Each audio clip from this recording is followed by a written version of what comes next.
Good afternoon, ladies and gentlemen, and welcome to another episode of The Daily Friend Show. I'm your host, Nicholas Lorimer, and today I'm joined by Sara Gon. Sara, how are you surviving the sweltering heat up here in Gauteng? If I could put this camera in the swimming pool, I would choose that route. It is hot. So the place I record from has very little airflow, and so I am currently slowly turning into a sort of slightly damp sponge. But we are hoping today to be right sort of damp. Yes, we are hoping today to be joined by Michael Morris, although he's having some connection issues, which hopefully will be resolved while we're doing the show. But anyway, Sara and I will soldier ahead in the meantime. And the first thing we're going to talk about today is South African Airways, SAA, which Minister Pravin Gordhan has been championing recently as a phoenix rising from the ashes. So recently, SAA has relaunched its first intercontinental flight since its major troubles when it looked like it was on the verge of being liquidated. And this is a flight that will take people from Cape Town International Airport to Sao Paulo, Brazil, and another one from OR Tambo also to Sao Paulo. Up till now, SAA has only been flying, when it's been flying out of the country, it's only been flying to a couple of destinations in Africa, including Mauritius. And Gordhan says that this is proof that things are going well. And in fact, he also says that the deal, which will see a group called the Takatso Consortium purchase SAA with a 51% stake in return for injecting 3 billion rand into SAA, that this deal is in fact still on.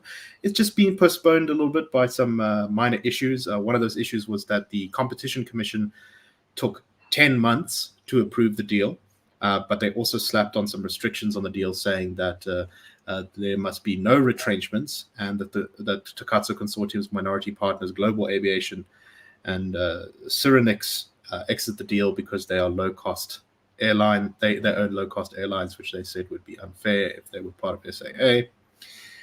This deal to purchase SAA was announced back in 2021, but it still hasn't gone through. Gordhan said, SAA is in many ways, if you take our recent history, an instance of an entity rising from the ashes of state capture like a phoenix. A few years ago, we thought that having done all the damage that has been done to SAA, it wouldn't survive. And he basically went to say that it's on the road to recovery, that a Takatso deal will inject all this money into it, and it'll all be great and wonderful. Sara, SAA it's incredible in that the government has pumped so many billions of rands over the years into it to try and save it. It doesn't produce, great returns. It's essentially a subsidy for the wealthy. Because it's not exactly serving the poor of the country, particularly, and yet it just sort of clings on, just endlessly, without anything changing. I mean, we've been told about this deal now for 2 years, and it hasn't gone ahead. The details are still kind of secretive. What do you make of all this? Well, I think it probably explains why the chairman of Eskom, who's just has resigned, although I hold no brief for him in particular, is because I think, when a movable object hits an immovable force like Gordhan, nothing goes away. You just keep battering at it until you end up giving up, bleeding and leaving to the sunset.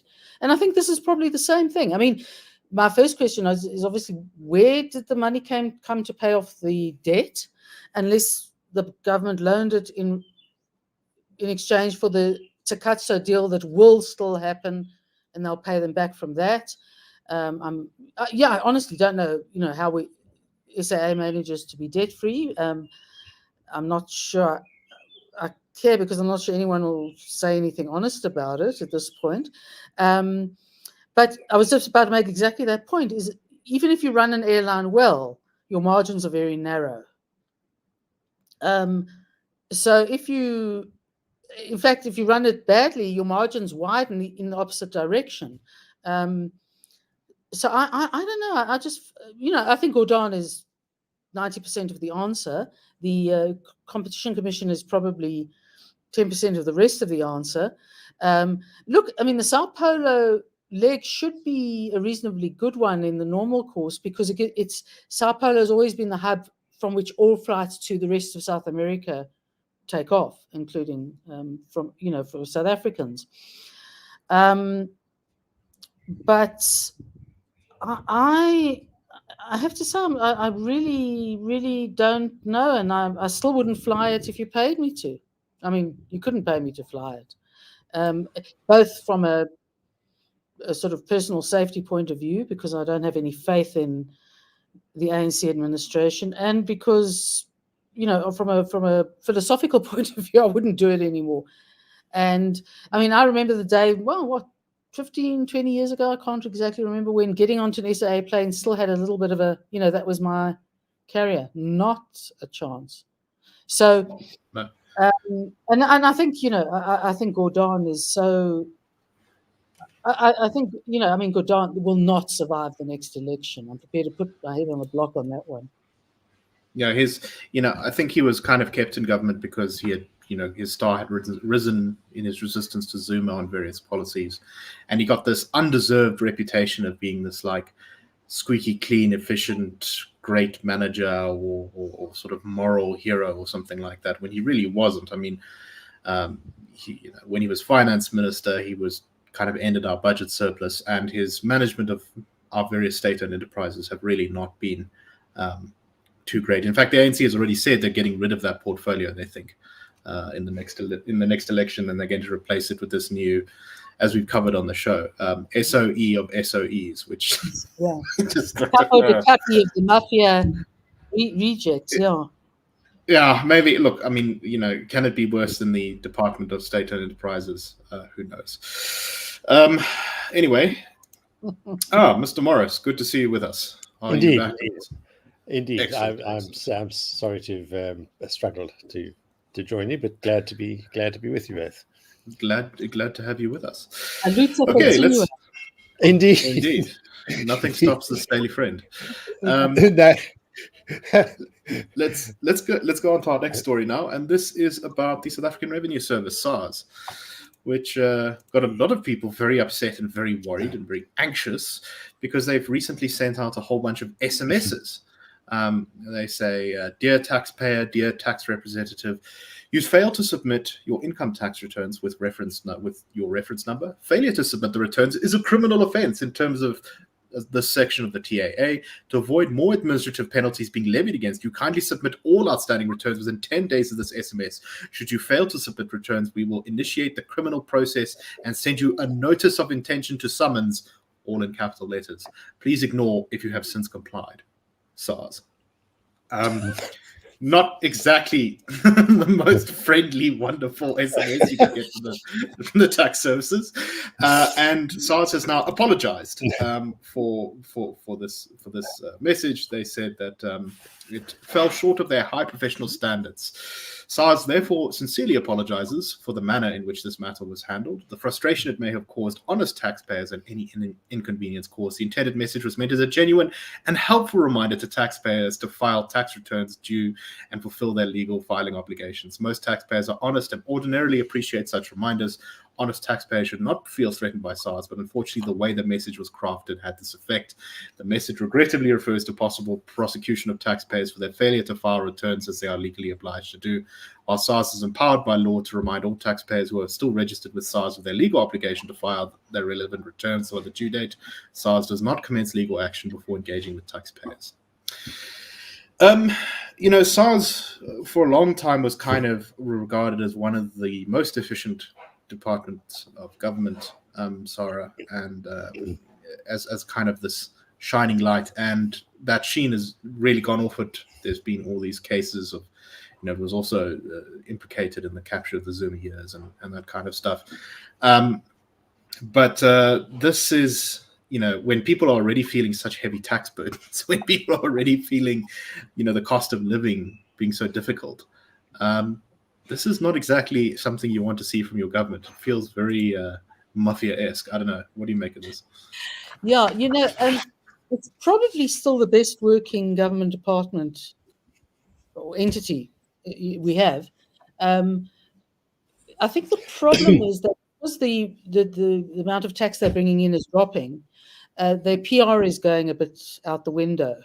And instead of saying, we understand how you feel, the ANC has stuffed up your lives in every conceivable way, they are wasting every amount of money you spend, but, we kind of do need to otherwise. They don't. They say, no, we're going to throw you into prisons, the size of which we don't even yet have, to cater for the crowd. And look, I think something is wrong because I just received a tax rebate and I'm sending it to my accountant on the basis that it can't be true. So it might be a sort of, the PR might be just a kind of, stuff it, guys. Our tax base is shrinking at the speed of light. Maybe the threat is what we need. Because certainly, being unsympathetic about being forced to hand over your hard-earned money in the face of it going sort of like zoop, out and in down the plug hole, not a good look. No, not at all. Michael, what do you make of this? This is, I would say, rather inelegant from the tax service to send out a message like this. Yeah. And I think it also may be a little bit worrying. And I think Sara is right at various points she's raised. One, there must be rising anxiety in the revenue service, and one does have a sense of this actually from some of their public pronouncements and so on, and certainly in our own engagements through accountants and with tax officers, they're anxious to get to the very last cent of things. But and because people, unfortunately lots of South Africa's higher earners have been left deciding that the only thing for their future is to leave the country. I mean, that's what it comes down to in many, many cases, unfortunately. And then lots of other people who just are, is devoting, one imagines, considerable resources to legally evading paying excessive tax because the tax is excessive. People are feeling the pinch. So it's all round a very stressful thing.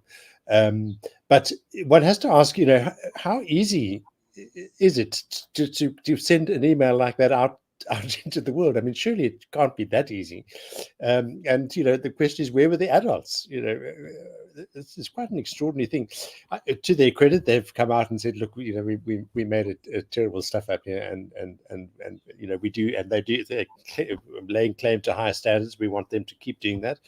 But perhaps they do need to be reminded that this is actually not good enough. You can't make this kind of blups and let have the frustrated, really battling South Africans, as Sara says, battling under the burden of the consequences of terrible ANC policy and terrible decisions, which we've been warning them about them for 2 decades. Don't do this; it's going to cause a nightmare. And so, the government doesn't really have a leg to stand on. Everybody's been warning them. This is, whatever they're doing is not the right thing. So now this is a point where you don't actually want to annoy those few taxpayers who are still out there. Yeah. One wonders whether, considering the financial sort of crunch that's going on with the state coffers, that there wasn't this kind of idea to, let's try a little bit more of a hard approach and just see how it lands, and we'll send out an SMS. And apparently it landed badly. That might explain, Michael, how such an SMS was sent. If presumably it's supposed to get checked. Sara, what do you make of this? I mean, there is this kind of air of desperation from government now, especially as we recently covered on the show. The National Executive Committee of the ANC says that it's not really in favor of what it calls austerity, but prefers cost cutting or cost consolidation, which is such weaselly words that I'm not quite sure what they mean. First, I'm just going to point out that Michael and I are the same technological generation, because the adults were in the room, which was the problem with why the SMS went out. There were teenagers in the room. Yeah, Talking another thing altogether. exactly. Yeah. No, look, I think it literally is a case of desperation. I mean, if you'd said to me, Sara, what would happen if you received an SMS from SARS saying what they've just said? I would talk about the Phoenix dropping from the sky and crashing and burning. That's how it landed. I think it's a problem of sort of being so insulated in public service that you kind of lose track with what's happening out there, which seems to be a common theme, about leadership pretty much around the world, and particularly in the West. You've got the leadership and then you've got the ordinary people, and the two shall never meet. I think it's partly that. Yeah, that arrogance of certainty, and that they know best, and it's all for us to do is to do what we're told. Yeah, indeed. All right, let's move on to our next story, and this is about Home Affairs Minister Aaron Motsoaledi, who has been fighting in the courts to get the Zimbabwe exemption permit, which is essentially a special permit for Zimbabweans that makes it very easy, or relatively speaking, quite easy for Zimbabweans to come and work in South Africa legally. This was kind of made as an attempt to sort of formalize the immigration and make it a little bit more streamlined, with so many Zimbabweans fleeing Zimbabwe, and many of them were doing so illegally. But considering that government is increasingly, I think, seeking to put the blame for things like unemployment on foreign immigrants, they have been seeking to cancel the ZEP, and they've been facing problems in court ever since, because they have been accused by a number of civil society organizations, including the Helen Suzman Foundation, of not really following the proper processes, particularly of consultation. All legislation in government, all major changes to policy, are supposed to have consultative processes, which kind of mean that everyone gets to say something about this. The courts have ruled that the way that Motsoaledi did the cancelling of the ZEP permits was improper, and that he needed to basically go back, start from the beginning, and properly consult with permit holders.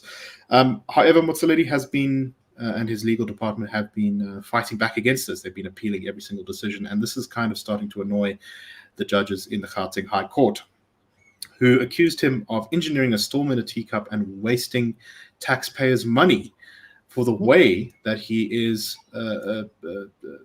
appealing some of these decisions, including the fact that even though he has extended the deadline for the extension for the cancelling of ZEP to the end of this year, originally it was supposed to expire at the end of June,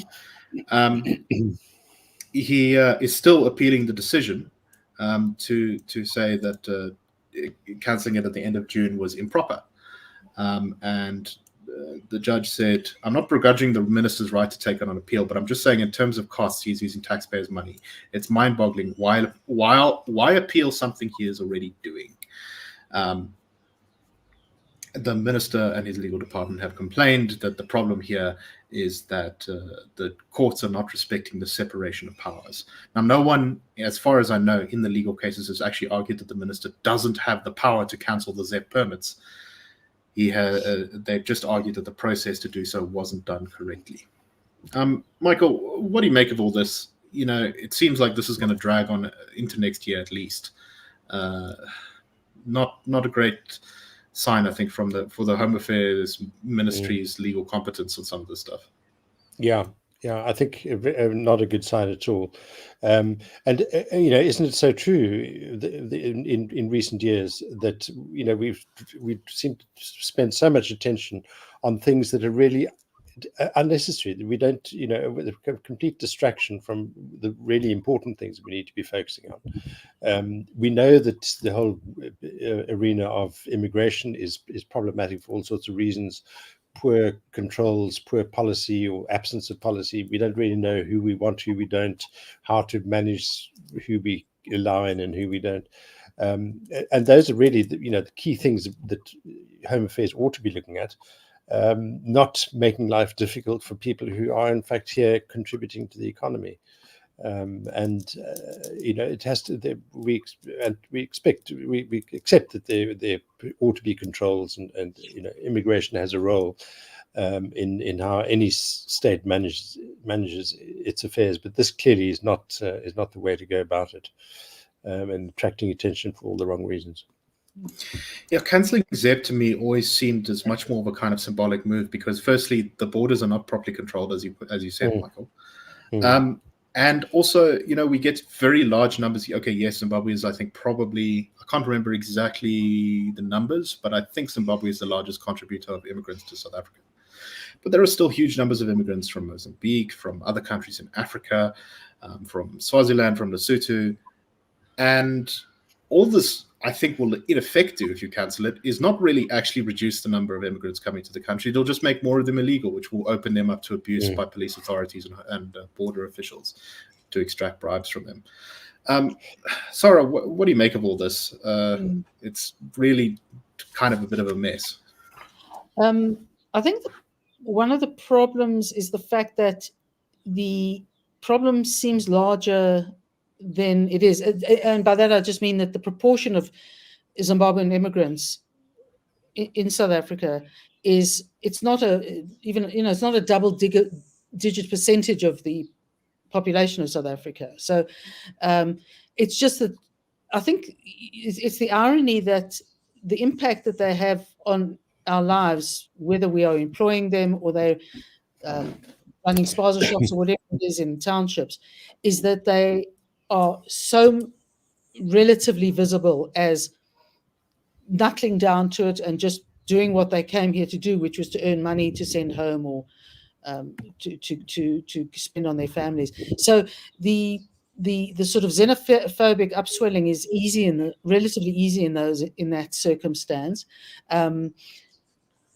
There's also amongst, the movement that its name suddenly escapes me, that went on the attack, so to speak, in the last year or so, which has now been registered as a political party, judging by the comments of the leadership, understand nothing about economics. They very much have there is a pie and they are eating into the pie, which is true, but the fact that there needn't be only a little pie, there can be a much bigger pie if the government understood economics, they're working on a very visceral level. So there's that. And of course, there's the other thing, and that is that,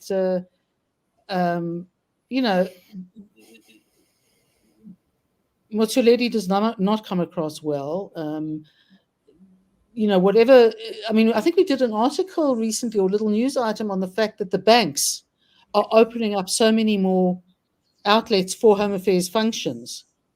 And of course, you're thinking, well, yeah, the banks are, and hopefully Home Affairs has agreed, because Home Affairs can't do the job. I mean, we've all got relatives I've got two who've had Home Affairs experiences recently, and they were medieval.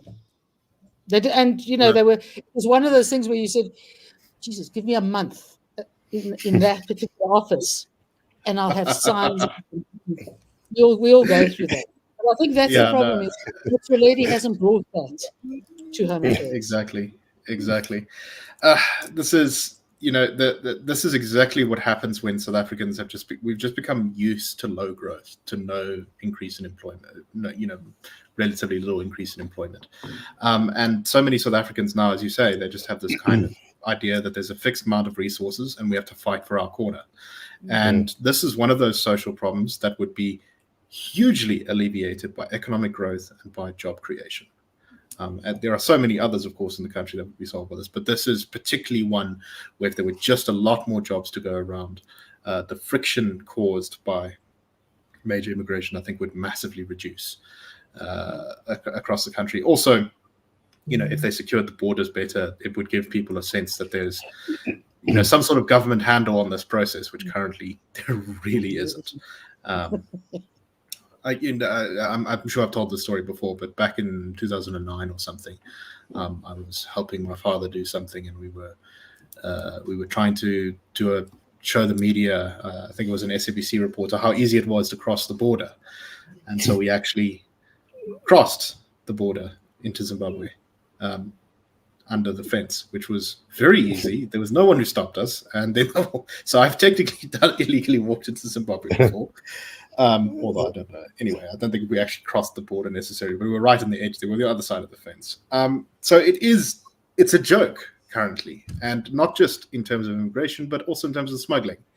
There are lots of things like, especially cigarettes, being smuggled across the Zimbabwe border. Michael, any final thoughts on this? I think none other than to reinforce the 2 points that you both made. Sara's one about how easy it is to inflame the atmosphere of hostility and resentment about foreigners, especially in an election year. This is big, it's a kind of easy way to generate attention and all the wrong reasons to have people excited about voting for you. And the other being this terrible consequence of people kind of getting to the point where they don't really believe in a future of things getting better, the economy growing, more jobs becoming available, and then literally becoming, as you say, guarding their corner, saying this stuff is mine, nobody else is going to get it, and if anyone else comes along, it's all they want to do is get what I've got, kind of thing. So yeah, quite a dangerous circumstance in which to be doing this kind of fighting in the courts, where there's so much else that could actually be done to help the country. Exactly. Okay, let's very briefly touch on our last story about just want you guys' thoughts on this. The EFF is very bullishly predicting enormous success for itself in KZN in the next election. This despite the fact that they recently expelled 62 public reps, mostly councillors, from the party for failing to procure transport for their constituencies to attend the EFF's 10th anniversary celebration in July. If you were amazed by the number of people, I don't know if how many of our people listening or watching saw that massive crowd the EFF got there. One of the reasons they got such a massive crowd was because every single public rep in the country had to procure, I think it was at least one bus, depending on their salary or position, or possibly two, to get to transport people to that from all over the country. And if they didn't secure that, they got fired from the party. One of the people expelled from them in KZN was in fact their former chairperson, Vusi Khoza. Sara, the EFF, and we've asked this question before, but it has a lot of things going for it. It's got these kind of simple policies which are nice and radical, and try to appeal to people who are feeling a bit hopeless or angry. They have a pretty clever a messaging team. They know how to seize issues and get in the media, all that kind of stuff. But how well can you really run an organization if you're just firing people left, right, and center and sort of running it like a Stalinist dictatorship? Well, I know there's a lot of concern about the EFF and the utterances constantly and uninterruptedly, but that's very much the sort of Mussolini-esque style of leadership of Julius Malema. But as far as I know, the most recent by-elections they've not done particularly well, including this last week's by-elections. Hell, who knows? Maybe the EFF will lose ground because it's going to fire itself. There'll be no one left. And it'll just be Malema with a megaphone. Michael, and your thoughts on this? Yeah. I mean, I remember looking at the footage of that kind of operatic scale rally in July, was it? Yeah. And thinking there's something kind of implausible about this. It just doesn't make sense for a party of the scale that we know now. The repeated surveys have shown. Just to emphasize that point, something like 10% of every of EFF voters in the whole country were at that rally. Yeah. So clearly there was something strange going on behind the scenes, and here we have the evidence of it. And as Sara says, if they keep fighting their own members over inability to deliver the goods at these grand sort of impresario staged events, there's not going to be much of a party left. And I guess that's probably quite encouraging in a way. I mean, we can take some comfort maybe from this, but it doesn't show a party that takes itself very seriously, quite frankly. Can I just say, with regard to the, one of our guys says Malema is a little Nazi. Well, I think the staging of this rally was his Leni Riefenstahl moment. She was the filmmaker who did those extraordinary productions of the Nazi rallies in the 30s. Mm. And I think this was, the shots from below, the raised arm, the cheering crowd. I mean, this was that. Yeah. Extraordinarily creative that was, actually. Mm.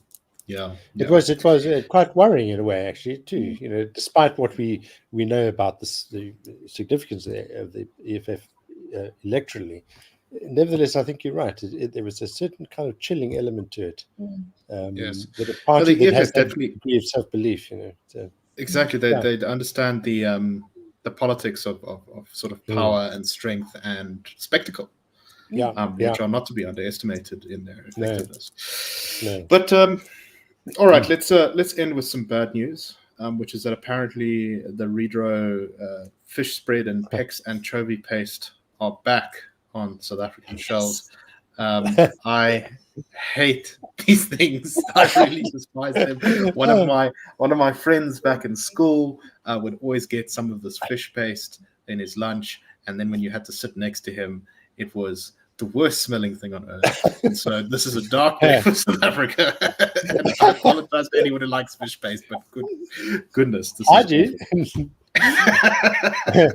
I used to have to take it to my sister if I visit her in the States. I used to have to take her bottles and to know that she didn't even get them from me. Stuff the Republicans and the Democrats and the Ukraine and Israel and all those. There was no fish paste. Anyway, I see. I'm sorry about that, Nick. I see everyone in the comments is celebrating, but anyway, with that, we'll close for today. Thank you very much for listening, and I hope you all have a great weekend. And let's hope that South Africa wins the rugby, because that would be quite nice, wouldn't it? Anyway, cheers.